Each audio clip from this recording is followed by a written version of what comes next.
হিসাবে সহসভাপতি জার্নালিস্ট ইউনিয়নের সভাপতি যারা মহোদয়া রয়েছেন, জার্নালিস্ট ইউনিয়নের মহাসচিব মদন ঘোষ মহোদয় এবং ধর্মদল থেকে শুরু করে সাবজেক্ট পর্যন্ত, কন্ডাক্টর থেকে গভর্নমেন্ট থেকে শুরু করে সোনামুড়া পর্যন্ত যারা আজকে ইউনিয়নের সদস্যরা এসছেন, সবাইকে জার্নালিস্ট ইউনিয়নের পক্ষ থেকে স্বাগত জানাই।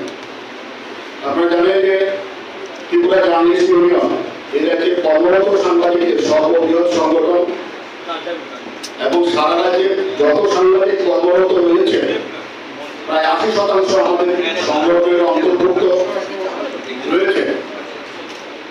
আজকে আমাদের বাৎসরিক সম্মেলন, এই সম্মেলনে আমাদের সাংগঠনিক কাজকর্ম, সাংগঠনিক বিভিন্ন পর্যালোচনা করা হবে এবং বিশেষ করে সংগঠনের কিভাবে আগামী দিনে আরো শক্তিশালী করা যায় তা নিয়ে আলোচনা হবে।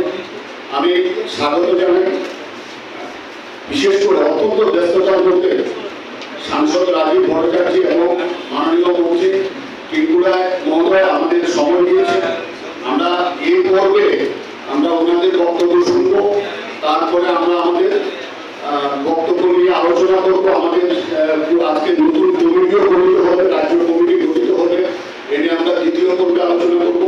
আমি আবারও আমাদের ইউনিয়নের সম্মেলনে উপস্থিত থাকার জন্য সাংসদ রাজীব ভট্টাচার্য এবং মাননীয় মন্ত্রী